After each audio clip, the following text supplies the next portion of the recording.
Sup, you beautiful bastards? Hope you're having a fantastic Friday. Welcome back to the DeFranco Show. And if you are new here on Fridays, we do something a little bit different. I cover viewer-requested stories from the week, stories we were going to put into the show but had to be cut for time, or we never got to filming it so that we could be on time. Also, if you're wondering why I'm wearing this shirt, it's because I shot it on Thursday. So with that said, let's jump into our first story of the day. And the first thing I want to talk about today, and this is a story that's been requested all week, is Sarah Hyland has come under fire. Sarah Hyland, of course, the actress of Modern Family fame. On Sunday night, Sarah Hyland posted a video for InStyle as part of this year's After Party Elevator series. She was the first of many celebrities that participated this year, and while other videos from InStyle showed celebrities posing with their award, drinking champagne, even highlighting the Time's Up initiative, Sarah Hyland's was different. She posted the following video with the caption, 2018 starting off great. Tip number 1, when you drink alone, drink with John the Bellhop at InStyle magazine party. And this is the video.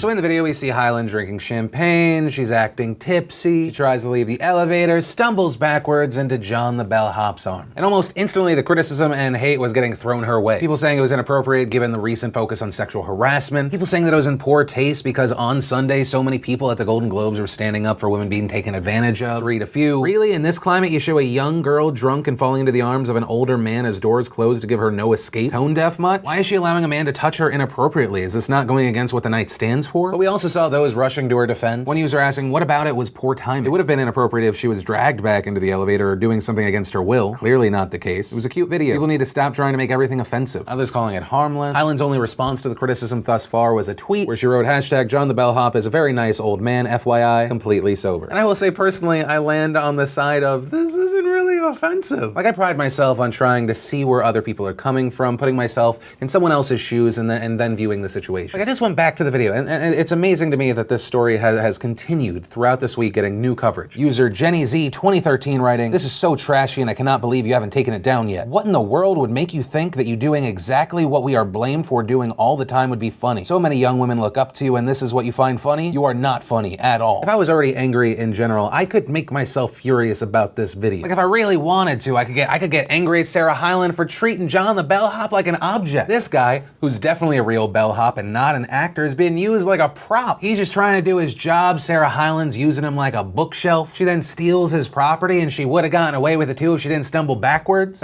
into the man she just robbed and used as an object. And I think in general there is a reason to be outraged about many things in our society, many of the things that are trying to be addressed by so many movements right now. But when you waste, and I really do believe it's waste your energy hating on a situation that like this, I think it's a goofy, stupid video. When you waste so much energy on that and it takes you away from the real causes I think that you honestly do care about. I don't think it helps your cause, and I think it takes away from people taking you seriously. But, of course, that's my opinion, and I'll pass the question off to you. What are your thoughts around this? Then let's talk about a viewer-requested story. People asked me to respond to Polygon's article. Pewdiepie is using Logan Paul's drama to repair his own reputation. Polygon just doing what they do best and somehow making a story about Pewdiepie. And it goes into commentary about how Felix, who initially came up as a massive gaming YouTuber, is now often a commentary YouTuber. And then they write, Pewdiepie is also using his React videos as a way, joking or not, to argue that he should be granted the same level of immunity that he feels Logan Paul has been given. Pewdiepie saying, it seemed like I gotten a lot more shit for a lot less, and like I said, I don't think he should have any sort of repercussion or whatever from YouTube, but at the same time, hashtag bring back scare Pewdiepie. And it ultimately closes, as Pewdiepie continues to help YouTube profit from the worst behavior of its biggest stars, he keeps the cycle of fame that got us and him here in the first place. And I skimmed the explanation of the article, you can go, I'll link to it down below. What I would say is a few things. One, Pewdiepie has been a commentary channel for a while now. It's just inherently interesting to a lot of people to see what one of the largest YouTubers in the world thinks on something, especially if it's around the community. Two, the headline, he's using this drama to repair his own reputation. No, I don't see that as what he's doing. I think he's commenting on the treatment of another YouTuber that's in a similar, I would argue, a worse situation, and how at the time he recorded that video, it seemed like he was getting so much less shit. Unlike Felix at that time, Logan Paul was still part of Google Preferred ads, and many, including myself, were drawing comparisons to the treatment of Felix and Logan. And the third thing of kind of blaming Pewdiepie for talking about this and keeping it relevant and giving giving people more subscribers because he's talking about it. You could easily make that argument about when Polygon or any other news site talks about a messed up situation. When you talk about it, whether it's in a good light or a bad light, you are bringing this person's face to people that had not seen it yet. And MatPat made a video about this the other day and really hit it on the head. When all these news websites jump on the outrage train and then they embed the video of the thing that is so horrible and wrong, because of YouTube's algorithm, it makes it far more likely that the video is going to go to top trending on YouTube, and then more people become aware. Everyone is a part of that problem. But in general, I just felt it was a kind of pointless article. But there you go, that's my response. And then let's talk about the update around that Louisiana teacher situation. So we talked about it earlier this week, but on Monday night, the Vermilion Parish School System had a meeting where they were discussing a new contract for their superintendent. The contract included a $38,000 raise for the superintendent, and some people had issue with that. Dacia Hargrave was recognized to speak before and after the vote took place. When she was recognized after, she was told her comments were out of order, and then while the superintendent was speaking to her, she was removed by an officer. Once out of the room, there is a scuffle, and the officer forcibly arrests Hargrave. Why? What are you doing?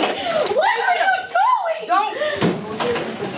Can you explain? Are you kidding me? Stop resisting. I am not. You just pushed me to the floor. Sir, hold on. I am way smaller than you. And she ended up being charged with remaining after being forbidden and resisting an officer. She was bonded out. The school board said they're not going to press charges. Yesterday, the Louisiana Association of Educators posted a video from Hargrave where she thanks the public for their support and urges people to speak out. And I'd like to thank my community, my students, my fellow coworkers and educators. It was a huge deal that you not only messaged me, you wore black in support of me, you shared things on social media, you got vocal. And that is the most important thing. So please don't let the conversation end with me. Please go to your local school board meetings, speak out, be vocal. Hargraves also told the media that she wants an apology from the marshal and the superintendent, saying he's our leader. He's the top person in this school board, and ultimately he was speaking and he was interrupted like I was. He should have stopped that. She also explained what happened off camera. In the video, we see that she's leaving. Then the next thing we know, she's being slammed down on the ground. She said that as she walked towards the door, she turned her head and asked, "Why am I being asked to leave?" Adding, "Before I finished the question, he cuffed my left hand, grabbed my right hand down, and that's when I was on the floor and I started yelling, 'What are you doing?'" Now, as far as the note of Hargrave getting an apology, I don't know about the superintendent, I don't know about the police officer. But one person she's definitely not going to get an apology from is the board president. The board president, Anthony Fontana, did a phone interview and he had this to say about the issue. Everybody wants to side on Pet.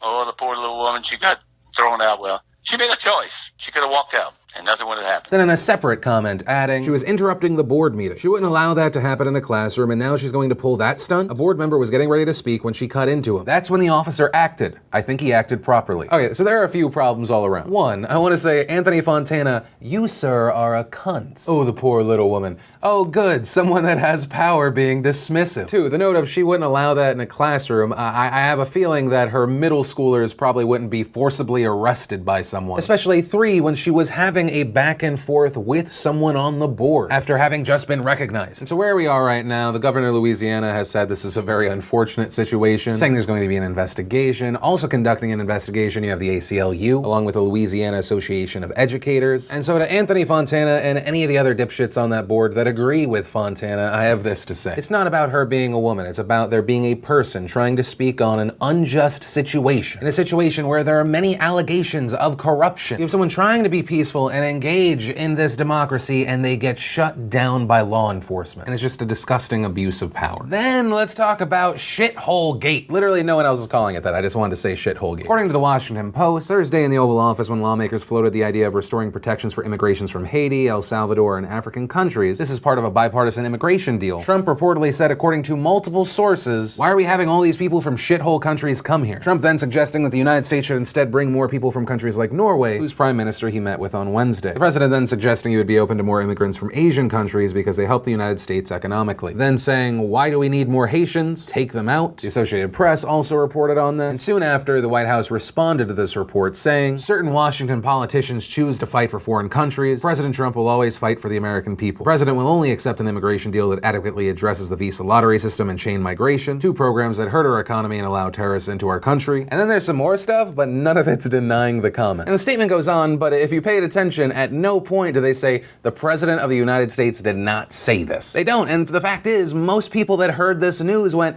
Yeah, he probably said that. And I mean both people that dislike Trump and people that love Donald Trump. The people that dislike Donald Trump saying, see, just another example, he's bigoted, some saying he's racist. The people that like Donald Trump saying, hey, he's not politically correct, and those places are shitholes, right? You saw that argument from Fox News to the Donald. This statement resonates with a good chunk of Donald Trump's base. It doesn't really move the needle, and Donald Trump had the chance to quickly deny it. He was tweeting while this was on all the news stations, while the White House was getting press inquiries, while it was trending on Twitter, which we know he was on. But then finally this morning, Donald Trump tweeted and denied the accusation, saying the language used by me at the DACA meeting was tough, but this was not the language used. What was really tough was the outlandish proposal made, a big setback for DACA. Never said anything derogatory about Haitians other than Haiti is obviously a very poor and troubled country. Never said take them out. Made up by Dems. I have a wonderful relationship with Haitians. Probably should record future meetings. Unfortunately, no trust. So it appears that he's denying that he specifically said shithole countries. He denies saying anything derogatory about the Haitians, but if you really pay attention to that initial claim, the claim was that he said take Haiti out, and the shithole countries comment was about African nations in general. But for the most part, it appears the president's playing his greatest hits and he's claiming fake news. And in response to that claim, Senator Dick Durbin, who attended the meeting, said that Donald Trump is lying. And here's what he said this morning. As Senator Graham made his presentation, the president interrupted him several times with questions,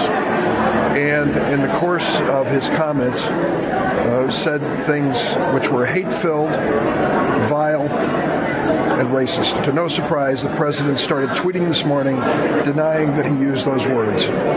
It is not true. He said these hate-filled things, and he said them repeatedly. And then he went on when we started to describe the immigration from Africa that was being protected in this bipartisan measure. That's when he used these vile and vulgar comments, calling the nations they come from shitholes. The exact word used by the president, not just once, but repeatedly. We also saw a response from Representative Mia Love, a Republican from Utah, saying the president's comments are unkind, divisive, elitist, and fly in the face of our nation's values. The president must apologize to both the American people and to the nations he wantonly maligned. And Representative Mia Love herself is a child of Haitian immigrants. We also saw a U.S. representative being summoned to explain Trump's comment to the Haitian government. We also saw Haiti's U.S. ambassador condemn the comments, saying he believed they were based on stereotypes, adding either the president has been misinformed or he is miseducated, adding Haitians fought along U.S. soldiers in the Revolutionary War and we continue to be great contributors to American society. Eba Kalando, a spokeswoman for the African Union, saying, the African Union Commission is frankly alarmed at statements by the President of the United States when referring to migrants of African countries and others in such contemptuous terms. Considering the historical reality of how many Africans arrived in the U.S. during the Atlantic slave trade, this flies in the face of all accepted behavior and practice. And that's something I want to hit on. There were some people defending the comments, saying he was commenting on the places, not the people. And to me, that seems like a really weird argument. Like if I was having a party and I was inviting people from New York and Boston, and at one point I was like, why do we have to take people in from that shithole Boston? Since it seems like it would be the people that would be coming, it is a commentary on the people as well. Especially then when you add, why can't we get more people from New York, aka Norway? Once again, since you're taking the people, it does seem like a commentary on the people, not just the place. I feel like that's something that's getting lost in a lot of the debate. People are just saying, well, the place is bad. In the context of this is a conversation about immigration and people coming to the United States, it's about the people. And for me personally, whether the president said it or not, and to me it really does appear that he said this or something very, very close to it, a lot of people are now openly calling those places shitholes. Despite Trump's now denial, you still have the Tommy Lahrens and Ann Coulters of the world going, no, yeah, if they aren't shithole countries, why don't their citizens stay there? Let's be honest, call it like it is. Ann Coulter adding, okay, yes, Trump shouldn't call them shithole countries. A little respect is in order. They are shithole nations. And there are many people of that mindset being very vocal about it. So even if the president of the United States didn't say it, a ton of Americans now are. And on that note, to the international community, I want to say Donald Trump is my president, but he does not speak for me. Right? This is something that even our Secretary of State Rex Tillerson has had to say in the past. Donald Trump speaks for himself. The president speaks for himself, Chris. There are people in this country that agree with that sentiment, but they are not the majority. That's where I'm going to end that one. I'd love to know your thoughts on this, whether you're left, you're right, whatever. What do you make of the situation and how do you feel about it? And that's actually where I'm going to end today's show. And remember, if you liked this video, you like what I try and do on this channel, hit that like button. If you're new here, hit that subscribe button. Make sure you don't miss these daily videos, which actually, if you did miss yesterday's show, you want to catch up, click or tap right there to watch that. Or if you need something a little lighter, want to watch the newest behind the scenes vlog, click or tap right there to watch that. But that said, of course, as always, my name is Philip DeFranco. You've just been filled in. I love yo faces, and I'll see you Monday.